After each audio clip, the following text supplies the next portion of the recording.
بات سے گھر میں میرے رحمت ہوگی۔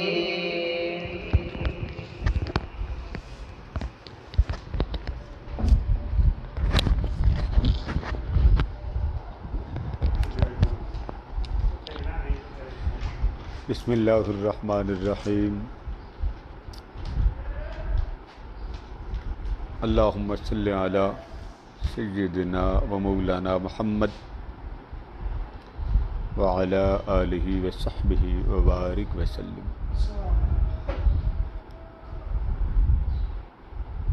محترم خواتین و حضرات، آج ماہ رمضان مبارک کا تیسرا جمعہ۔ الحمدللہ اللہ پاک کی توفیق سے ہر جمعۃ المبارک آپ کی خدمت میں درود و سلام محفل نعت کی شکل میں حاضر خدمت ہوتے رہے ہوں، اور اس مبارک بابرکت اور عظیم رحمت الہی کے سمندر والے مہینہ میں آپ کو آقا علیہ السلام کی محبت سے، عشق سے، پیار سے آگاہی کے لیے اور حضور علیہ السلام کے ساتھ تعلق کے لیے آقا کی باتوں کو آپ کی خدمت میں شیئر کیا۔ اگلا جمعہ جمعۃ الوداع ہے، تو آج کا ہمارا جمعہ آپ کی خدمت میں گزشتہ جمعہ ایک عمل دیا تھا، تو آج اس عمل کو اور آپ کے خدمت میں پیش کر رہے ہوں، اور یہ بات ذہن نشین رہیں کہ بعض لوگ ایک وظیفہ پڑھتے ہوں، 4 دن پڑھتے ہوں، 1 مہینہ پڑھتے ہوں، پورے شرائط کے ساتھ پڑھتے ہیں، ذمہ داری سے پڑھتے ہیں، وقت کی پابندی بھی کرتے ہیں، بر وقت بیٹھتے ہیں، باوضو بیٹھتے ہیں، لیکن اس وظیفہ کی تاثیر، اس کا اثر، اس کا اجر، اس کی ظاہری خیر اور برکت نظر نہیں آتی۔ یہ بات سینکڑوں لوگوں سے آپ سنیں گے، اور سینکڑوں بار آپ کو یہ جملہ سننے کو ملے گا، فلاں بزرگ سے لیا تھا، یہ عمل کیا تھا، فلاں نماز کے بعد پڑھیں، تہجد کے وقت پڑھیں، باوضو پڑھیں، با طہارت پڑھیں، آدھی رات کو غسل کر کے پڑھیں، یعنی بیان کرنے والے تمام شرائط کے ساتھ آپ کو بیان کریں، اور بعد ازاں کیا کہیں گے، بچے کے لیے لیا تھا، بچہ ٹھیک نہیں ہوتا، تعلیم کی طرف اس کی رغبت نہیں ہے، روزگار نہیں اس کو ملتا، یا اس کو جاب نہیں ملتی، تو جب وہ بچے کو وظیفہ دے دیں یا کوئی جاب کا متلاشی اس وظیفہ کو لے لے، تو آ جا کر 5 دن، 10 دن، 15 دن، 20 دن کے بعد صورتحال اس قدر ان کے ذہن میں مشکوک آ جاتی ہے کہ اتنی تاثیر والا وظیفہ پڑا ہے مگر برکت نہیں آئی۔ اس بات کو آج سمجھیں تاکہ آپ حضرات کوئی عمل پڑھیں تو آپ کو برکت ملے۔ سب سے پہلے اس بات کو دل میں بسا لیں کہ جو پہلے لوگ تھے وہ وظیفہ حضور علیہ السلام کی بارگاہ مقدسہ سے جب لیتے تھے تو آقا علیہ السلام کی جس طرح ذات پر ان کو یقین ہوتا تھا، اس طرح اس وظیفے والی بات پر یقین ہوتا تھا۔ وہ لوگ ان شرائط پر ان کو عبور تھا۔ آج آپ کو یہ جملہ کہنا کہ جی کوئی ایسا بندہ دکھا دیجیے جو سچ بولتا ہو، یعنی آپ بازار میں جائیں تو آپ کہیں جی 1 نمبر کی چیز مجھے بازار سے یہ لا کے دے دیں، خواہ وہ کھانے والی ہو، خواہ وہ پینے والی ہو، آپ 1 نمبر کی کوئی آئٹم بازار سے لے کے آ جائیں، جواب ہوگا نو۔ اگر کہا جائے جی سچا اور کھرا بندہ، تو کہا جائے گا کوئی ہے اس صفت والا، اس کردار والا، اس اخلاق والا، ادروائز یہ بھی میسر نہیں۔ جس طرح معاشرے میں بیٹی کے لیے رشتہ لینے کے لیے تڑپ پیدا ہوتی، تو ہم کہتے ہیں جی خاندان اچھا ہو، خاندان اعلیٰ ہو، کردار میں اعلیٰ ہو، بے مثال ہو، مثالی ہو۔ افسوس یہ کہ خود مثال نہیں بنتے، اور گھر کے لیے ہم مثالی سے نیچے نہیں آنا چاہتے۔ یہی حال ہے وظیفہ پڑھنے کی شرائط میں، کہ وظیفہ تقاضا کرتا ہے کہ آپ کے اندر وہ کردار ہے، وہ سیرت ہے۔ آپ وظیفہ پڑھ رہے ہیں، گھر میں آپ کسی کھانے کے برتن میں ہنڈیا پک رہی ہو، غلاظت ڈالنا پسند نہیں کرتے، غیرت برداشت نہیں کرتے۔ آپ اس ہنڈیا میں پھیرنے والے کفگیر کو بھی میلا کچیلا ہونا برداشت نہیں کرتے۔ آپ کے سامنے مکھی گر جائے تو آپ کھانا پسند نہیں کرتے۔ تو اب بتائیے کہ جس زبان سے آپ اتنی غلاظتیں بنا لیں، اور یہ جو زبان کے اندر کا ماحول ہے، اس ماحول کے اندر اس زبان نے پھرنا ہے، اس نے اچھی بھی بات کو لینا ہے، اس نے بری بات کو لینا۔ پھر کسی کو یہ کہنا کہ وظیفہ اثر نہیں کرتا، خرابی مشین آپ کی میں ہے اور اعتراض آپ دوسرے کی مشین سے نکال رہے ہیں۔ لہذا معزز ناظرین، وظیفہ پڑھنے کے لیے شرط یہ ہے کہ آپ کا من تو پاک ہو، آپ حرام سے تو بچیں، آپ اللہ کے وفادار بندے تو بنیں۔ بجائے انسان جتنی جدوجہد کرتا اتنی بھی نہ کریں تو وظیفہ کیا کرے گا؟ آپ کو چابی دی جائے گاڑی کی کہ جی چابی لے جائیں، سب سے پہلے اس کا موبائل چیک کریں، پھر آپ اس میں پانی چیک کریں، ٹھیک ہے؟ اس کے بعد آپ کو کہا جاتا ہے اگر ڈیزل والی گاڑی ہے تو آپ ہیٹر دیں، ادروائز آپ سیلف سٹارٹ کر لیں۔ نہ آپ موبائل چیک کریں، نہ پانی چیک کریں، بس ریڈیٹر جیسے لگا ہے، ڈھکن جیسے پڑا ہے، کیپ دیا ہے، آپ نے ویسے سرچنی نگاہ دیکھا، چلا لی۔ آپ نے 10 کلومیٹر دور گئے، انجن گرم ہو گیا۔ ہمارے ایک دوست تھے، تو گجرانوالا جانا تھا ان کی والدہ ماجدہ کے پروگرام میں۔ وہ یہاں سے پورے 1.5 گھنٹے کا سفر ہے، کار میں جائیں تو وہ سارا 45 منٹ بن جاتے، ہم 3 گھنٹے میں پہنچے۔ وہ کسی اعلیٰ پوسٹ کے آفیسر کے بیٹے تھے، وہ ہر 15-20 منٹ کے بعد گاڑی سے نکلتے، پانی کی بوتل نکالتے، گاڑی میں ڈالتے، پانی کی بوتل نکالتے، گاڑی میں ڈالتے، پانی کی بوتل نکالتے، گاڑی میں ڈالتے۔ اور جہاں ہم نے پہنچنا تھا وہ الگ پریشان تھے کہ گاڑی پہ گئے ہیں، آدھے گھنٹے کا سفر ہے، تو یہاں سے وہاں آتے ہوئے کیا پرابلم ہوگی۔ میں نے ان کو نوٹ کیا کہ وہ جو ریڈیٹر میں پانی ہے، انہوں نے غلطی سے صبح پانی چیک نہیں کیا، وہ خالی ہو چکا تھا۔ اسی طرح وہ گاڑی بھگا کے لے آئے، اور مجھے جب یہاں سے لے جانے لگے گاڑی ہیٹ اپ ہو چکی تھی۔ میں نے بوتل پکڑی، اس کو گاڑی میں ڈال دیا۔ اب وہ ریڈیٹر کیا کرتا ہے، وہ پانی پیتا رہا۔ اس پانی کے ڈال لینے کے بعد ہمیں دوبارہ پانی نہیں ڈالنا پڑا۔ وہاں پہنچے تو منزل مقصود پہ پہنچ کر میں نے ان سے کہا کہ آپ جائیں، اس کا موبائل چینج کروا لیں۔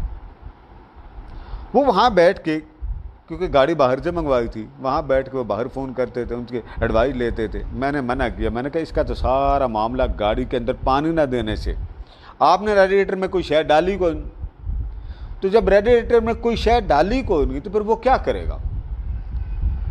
تو اب آپ بتائیے، تقاضا گاڑی کے اندر فالٹ کا نہیں تھا، تقاضا آپ کی سوچ کے اندر فالٹ کا تھا۔ آپ نے اگر صبح اٹھ کر اس انجن کو چیک کیا ہوتا، اس کو سٹارٹ کرنے سے پہلے اس کا پانی چیک کرتے، موبائل چیک کرتے، بیٹری کا پانی چیک کرتے، تو آپ کو یہ پرابلم نہ ہوتی۔ آدھے گھنٹے کا جو کام تھا وہ 4 گھنٹے میں ہمارا ختم ہوا۔ اسی طریقے سے اللہ کی یاد میں بھی کچھ شرائط ہوتی۔ آپ ہانڈی پکائیں تو اس میں شرائط ہو، آپ کھانے کی کوکنگ کریں تو شرائط ہیں، آپ کھانوں کی کٹنگ کریں تو شرائط۔ تو اس لیے ایک بزرگ فرماتے ہیں کہ اگر آپ کے وظائف نہ چلیں تو آپ کوشش کر کے دیکھیں کہیں ایسا تو نہیں ہے کہ آپ نے کسی کو آپ کی طبیعت سے، آپ کے کردار سے، آپ کے گفتار سے ایسی بات یا ایسی اذیت کسی کو پہنچی ہو، کسی کو گالی دی ہو، کسی پر بہتان لگایا ہو، کسی کو طنز کیا۔ بعض لوگوں کو طنز کرنے کی عادت ہوتی، بات بات پہ طنز، یہ اچھی چیز نہیں۔ بحث و مباحثہ الگ چیز ہے۔ آپ نے کسی سے علمی مذاکرہ کرنا تو آرام سے بات کیجیے، بحث و مباحثہ کریں۔ بعض لوگوں کو عادت ہوتی ہے کہ ایک سیریس ماحول ہو وہ مذاق کر دیتے ہیں، ماحول سیریس، کسی کی فوتگی کی بات ہو رہی ہے، کسی مریض کی بات ہو رہی ہے، ہاسپٹل لے جانے کی بات ہو رہی ہے، ہارٹ پیشنٹ ہے، شوگر پیشنٹ ہے، اس کی شوگر لو ہو رہی ہے، ایکسیڈنٹ ہوا ہے، وہاں مذاق کی بات جڑتی نہیں۔ اسی طریقے سے اللہ پاک کے اذکار کے اندر ان صفات کو، ان شرائط کو، ان تقاضوں کو پورا نہ کرنا اور اپنے آپ پر رونے کے بجائے وظیفہ دینے والوں پر رونا اور اعتراض کرنا کہ میں نے اتنے بڑے بزرگ سے وظیفہ لیا وہ چلا نہیں، یہ بہت بڑی نادانی ہے اور حماقت۔ لہذا کوشش کیجیے کہ کوئی وظیفہ پڑھنا ہو، اس کے لیے زبان کی پاکیزگی مقدم ہے۔ آپ ساری کتابیں کسی بک سٹال کی پڑھ لیں وظیفے کی اور ساتھ گالیاں بھی دیں، ساتھ کسی کے گھر کا کھانا خراب بھی کریں، اللہ پاک ایسی زبان کا عمل قبول نہیں کرتا۔ جو زبان اس کی مخلوق کو اذیت دے، تکلیف دے، پریشان کر دے۔ لہذا آج کی ہماری محفل درود و سلام، اس کا تقاضا یہ ہے کہ ہم لوگ اپنی زبان کے کلام کو کم کر لیں اور درود و سلام کو زیادہ کریں۔ یاد رکھیے، درود و سلام وہ نعمت ہے، وہ نعمت ہے کہ جس درود کے ساتھ دعا ہوگی اللہ پاک اس درود والی کی دعا کو رد کرتا ہی نہیں۔ کوئی سا درود پڑھ لیں، چلتے پھرتے پڑھیں، کاؤنٹر آپ کے ہاتھ میں، چلتے پھرتے پڑھیں۔ درود پڑھنے کے لیے وضو شرط نہیں، وضو کرتے ہیں تو سبحان اللہ۔ تو ہماری آج کی محفل درود، آج کیونکہ جمعہ بھی لائیو تھا، ہماری محفل درود بھی آپ کو لائیو دکھا رہے ہیں۔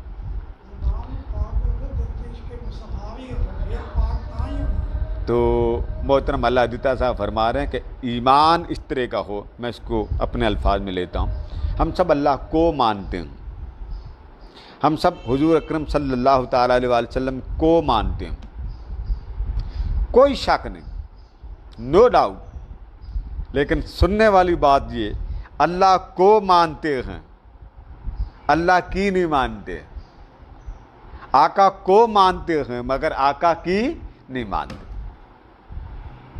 یہ فرق ختم ہونا چاہیے۔ اللہ پاک کے محبوب نے فرمایا سچ بولو، ہم نے اپنے اوپر کتنا سچ لاگو کیا۔ گالی گلوچ، دھینگا مشتی، بہتان، طنز، بدنامی، ان سے بچنے کا حکم دیا۔ اور اللہ کا شکر ہے ہمارے جو اہل ایمان ہیں وہ اس کام میں فرسٹ آتے ہیں۔ کسی جگہ رولا پڑ جائے سب سے پہلے یہ فرسٹ، ان کا نمبر ہی پہلے آتا۔ اور جو ہماری خواتین ہیں ان کا تو پھر نام نہ لیا جائے تو بہتر ہے، کہیں ایسا نہ ہو کہ ہماری بہنیں ناراض ہو جائیں، بیٹیاں ناراض ہو جائیں کہ قادری صاحب آج آپ نے مردوں پر یہ درود و سلام کا ٹاپک لگانا تھا تو یہ تو مشترکہ موضوع تھا۔ تو اس میں زبان کی پابندی ضروری۔ ہمارے پاس بے شمار خواتین یہی سوال لاتی جی، یہ پڑھا ہے اثر نہیں ہوا، یہ پڑھا ہے اثر نہیں ہوا، بیٹے کے لیے جاب نہیں ملتی، بیٹے کو کامیابی نہیں ملتی، بیٹا باقی سارے کام بیٹا نہ کرے، لیکن جب وظیفہ پڑھیں جس کام کے لیے لیا ہے وہ فوراً ہونا چاہیے۔ یہ خام خیالی۔ بہت سے سوشل میڈیا پہ وظیفے دینے والوں کی قطاریں لگی، وہ بھی روتے ہیں۔ بڑے بڑے ٹاپ کے جو لوگ ہیں وہ وظیفے دیتے ہیں۔ لہٰذا ہماری خواہش یہ ہوتی ہے کہ وظیفہ لینے والے کے وظیفہ پڑھنے سے ہم لوگوں کی بھی مشکلات ٹل جائیں۔ پتہ نہیں وہ کتنا دکھی ہے جو وظیفہ لے کے جا رہا ہے۔ ہاں شرائط میں غفلت ہو جائے وہ الگ بات ہے، بعض اوقات معذوری آ جاتی ہے، بعض اوقات اس طرح کا ماحول آ جاتا ہے وہاں آپ شرائط پوری نہیں کر سکتے، وہ ایک الگ بات ہے۔ لیکن ماحول موجود ہے اور آپ شرائط پوری نہ کریں تو اس پر آپ کا رونا دھونا دانش مندی والی بات نہیں۔ تو آج ہماری محفل محترم پیر سید ذیشان شاہ صاحب بخاری رحمۃ اللہ تعالی علیہ کے نام جن کا پرسوں وصال ہوا، آخری بار مجھ سے انہوں نے کلام فرمایا، یہ وہ والے نبی ہیں کہ جن کو حضور علیہ السلام کا وہ پتھر جس پر آقا علیہ السلام کا قدم مبارک سب تھا، آج ان کے لیے دعا کریں گے کیونکہ وہ والے نبی ہیں۔ محترم ملک غلام مصطفیٰ صاحب مرکزی سیکریٹریٹ کے جو ہمارے تحریک کے بہت بڑے نامور محسن قبلہ حضور شیخ الاسلام ڈاکٹر محمد طاہر القادری صاحب کے اسسٹنٹ سیکریٹری، انہوں نے اپنی دعاؤں کے لیے مجھے حکم فرمایا۔ اسی طرح ہمارے محترم حاجی محمد طاہر سلیم صاحب کے والد گرامی اس مقدس گزشتہ دنوں ان کا وصال ہو گیا، ان کے لیے دعا کریں گے۔ اس طرح جتنے سامعین سننے والے سب کے لیے دعا کریں گے کہ اللہ تبارک و تعالیٰ سب کی زندگی پر، سب کے احوال پر، سب کے معاملات پر کرم فرمائے اور حالیہ صورتحال سے ہمیں نجات دے۔ اللہم صلی علی سیدنا مولانا محمد صلاۃ تنجینا بہا من جمیع الاحوال والآفات وتقضی لنا بہا جمیع الحاجات وتطہرنا بہا من جمیع السیئات وترفعنا بہا اعلی درجات وتبلغنا بہا اقصى الغایات من جمیع الخیرات فی الحیات وبعد الممات انک علی کل شیء قدیر۔ باری تعالیٰ قبلہ پیر شیخ سید ذیشان شاہ صاحب بخاری نور اللہ مرکزہ تیری بارگاہ مقدسہ میں پہنچ چکے۔ محترم ملک غلام مصطفیٰ صاحب کے تایا جان تیری بارگاہ مقدسہ میں پہنچ چکے۔ محترم حاجی محمد سلیم طاہر صاحب کے والد گرامی تیری بارگاہ میں پہنچ چکے۔ جتنے لوگ میرے آقا علیہ السلام کی امت میں سے تیری بارگاہ مقدسہ میں پہنچ چکے ہیں، ان کو اعلیٰ تر درجات عطا فرما، درجات بلند ترین عطا فرما، جنت الفردوس کا اعلیٰ مقام عطا فرما، اور حضور اکرم صلی اللہ علیہ وآلہ وسلم کی بارگاہ مقدسہ قربت میں، حلاوت میں، معیت میں جگہ عطا فرما۔ عالم اسلام کو اس وبا سے بچا۔ آج کے اس جمعۃ المبارک کے صدقے سب کی تکلیفوں، پریشانیوں، آفات، حادثات و بلیات سے نجات عطا فرما، ہر ذلت سے، خوف سے، وحشت سے محفوظ فرما، ہر ایک کے مال، جان، اولاد میں خیر اور برکتیں عطا فرما۔